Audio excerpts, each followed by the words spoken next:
it seems like every year you've come in here and we ask you in this presser, Yeah. What the next, what the waiver draft's going to be like and that kind of thing.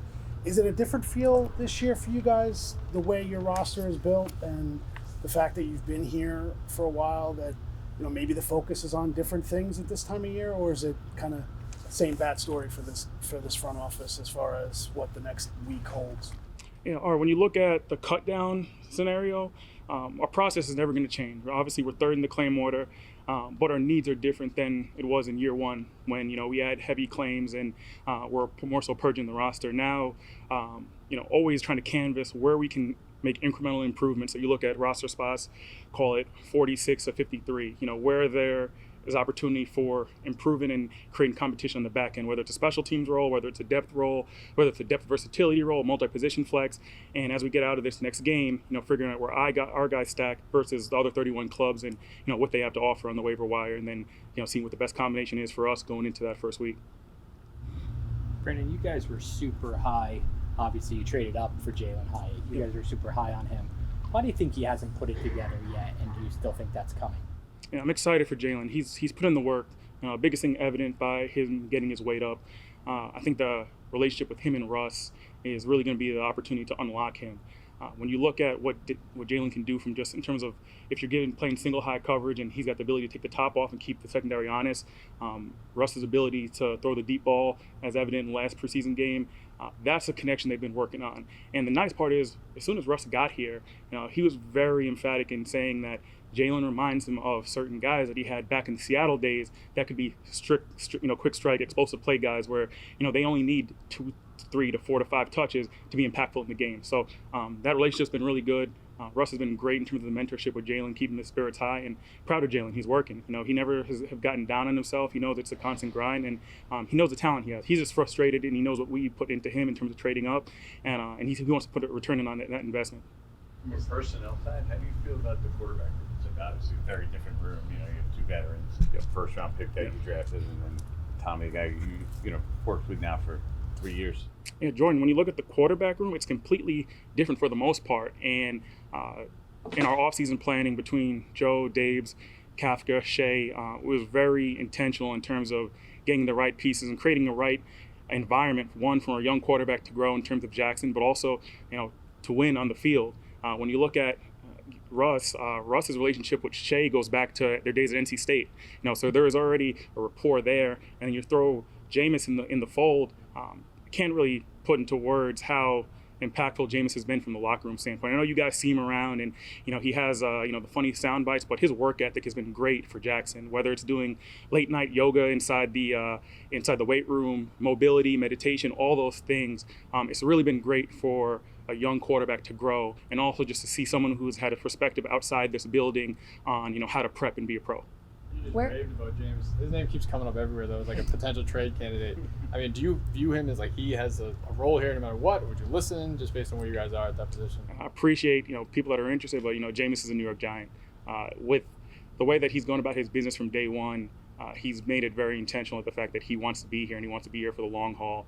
Teammates love him. His preparation process, whether it's the off-field things that he does in terms of community relations, Bible study, things in the locker room, galvanizing the group together, not just the quarterback room, but the offense as a whole. He's been comic relief, but he's also been a really good example of how to be a pro and handling your business in terms of prehab, rehab, post-game care. So I'm happy he's here, and he's going to continue to do those things. He hasn't wavered, and he hasn't been shaken by any distractions at all. Deontay was another guy that you guys were high on, and I don't think we've seen the best out of him yet. How do you get the best out of a guy like that? When you look at what Deontay has done from year 1 to year 2, I think when you look at the same call it chemistry from adding force multipliers, it was very intentional from us in terms of adding. What do you look at? Javon Holland, Paulson Adebo. That secondary room, not just Deontay was very young. From between Flott, Nubin, Drew Phillips, and Tay, they're all 24 years and younger. Adding in a Javon Holland, a Paulson Adebo, guys who are still young in terms of being 26, but have just a workman types approach that can help the work habits that Tay's started to adopt, and as well as our new coaches. Marquand Manuel has been instrumental in terms of the approach of looking back for the ball, refining the press technique, and just learn certain things that Tay wasn't used to doing at Maryland. And then it's different going from our old scheme to Shane's new scheme. So we're excited for Tay. He's met the challenge. Dave has heightened the accountability measures for that room, and we expect return. And he's had a good camp, and it's really just not taking the foot off the pedal. It's constant competition every day, and nothing's going to be given to him. What does that mean, heighten the accountability measures? Yeah, it's just you have to practice the way you play. It doesn't matter where you were drafted. The best production is going to lead who plays. And Dave has been very clear about that, and we wholeheartedly support that. It's, yes, we put investment into guys, but the best players are going to play. And it's not just going to be a game day thing. It's how you prepare. It's how you practice. When you're talking that, though, I mean, obviously we know Tay is a first-round pick, but it's not like you're bringing a street free agent in to compete with him. I mean, Flott was, a relatively high pick, and second day pick for you guys. How have you liked his development and where he's at? I mean, I know he's one of the youngest guys in his draft class, but coming along, I mean, I gotta imagine it's one of those things where, whoever wins that competition, if the other guy is still competing, it's a pretty good win for this team overall. Art, you hit it. It's depth regardless of who wins a position battle.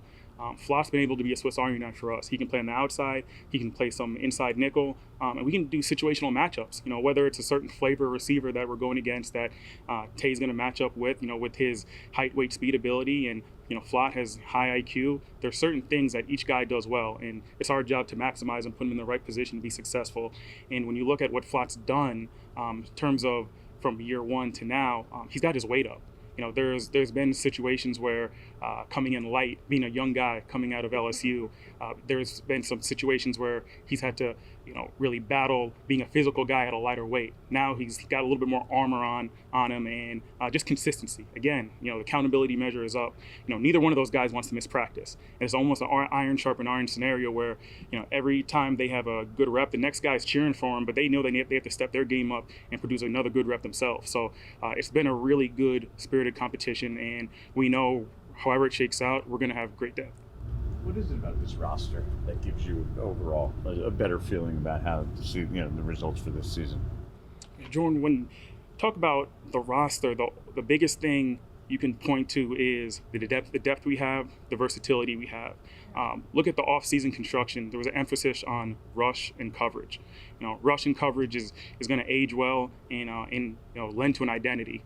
Whether it's adding Abdul, adding Chauncey Golston in free agency, like we talked about, adding Javon Holland and Paulson Adebo, creating more turnovers on the back end, along with getting after the quarterback. And I just think what Russ has been able to do from a leadership standpoint on the offensive side of the ball, there's been a young group that's been able to mature with him. He can speak from having a championship pedigree, being in these high-pressure situations, and not just someone who's talking about it, he's lived it. And he's bringing guys along with, he's playing for legacy, and at the same time, too, he's helping develop the young guys that are around him in all the other position rooms. The key to this team's always been the O-line. Where do you see that right now shaping up? When getting AT back has been, a big thing. I know you guys see him out there today, and he's going to be an anchor for us. But just the strides that JMS has taken, his hand placement being better, getting a healthy John Runyon, and then just look at the depth we've been able to create, in terms of bringing in Marcus Bowe, bringing back some of our guys from last year. GVR being really the straw that stirs the drink from the character morale standpoint, doing a lot of the off-field things that aren't seen, from the all-line dinners to the extra film sessions. He's been really the torchbearer in that group that carries a heavy voice. And the synergy is really cool to see. Even James Hudson, when you see the physical nature that he plays with, it becomes infectious. He plays with that, call it controlled aggression, where you see it from him, you see it from Marcus Bowe, and a lot of those guys that are around him, they know, hey, this is the kind of brand of ball we want to play, and then it spreads through that room. Where's Jackson? Charlotte, go ahead. Thanks, sorry about that. Where is Jackson in his development, I guess, where you brought him in, where you think he'd be? Charlotte, the process for Jackson has been really clearly laid out from all the touch points we had with him through the spring. We knew, what we're getting.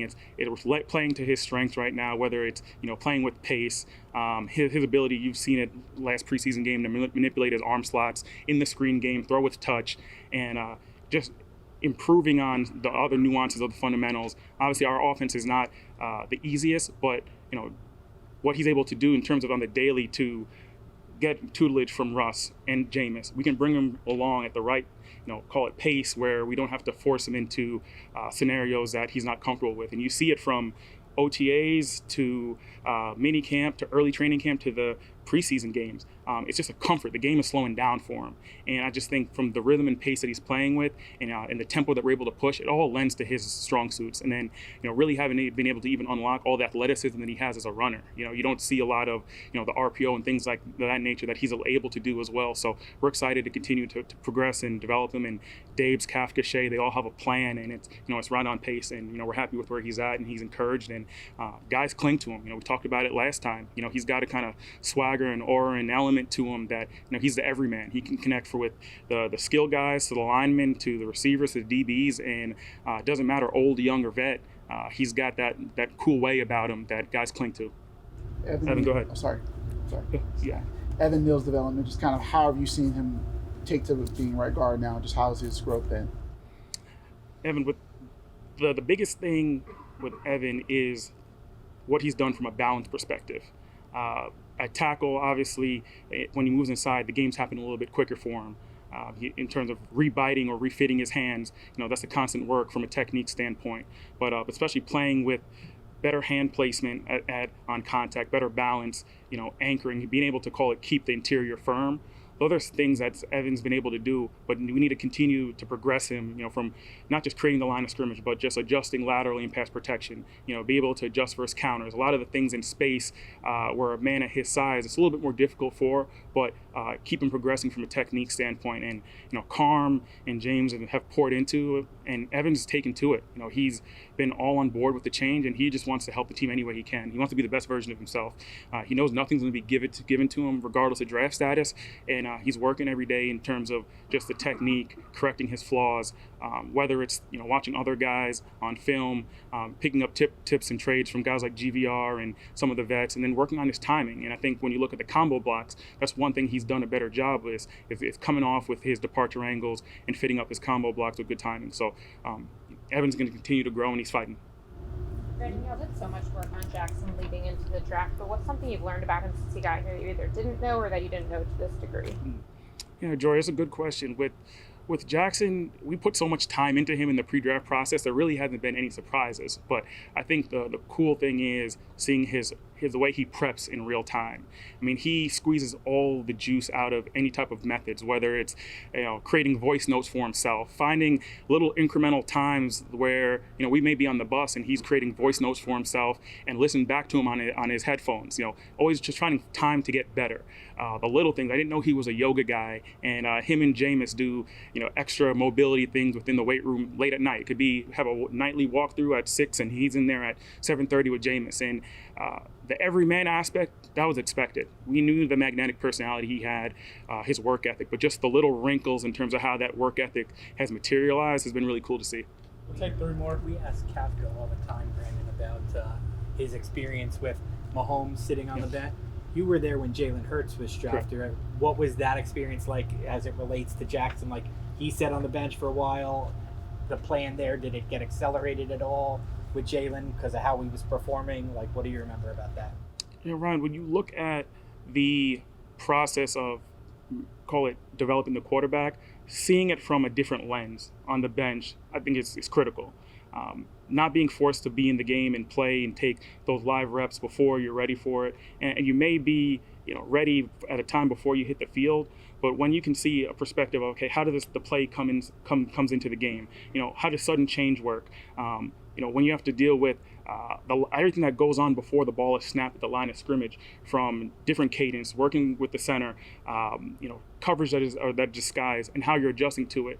I think having that lens of being at that bird's eye view with the OC, the quarterback coach, the head coach, depending on who your head coach is, that can tell you, hey, this is in real time. Like this is what we're doing, and this was the right read, this is a secondary read, and learning on the fly versus call it being thrown in the bathwater before you're ready. And it's not saying you don't have that same approach, because Jackson's going to approach every practice, every game as if he's going to play.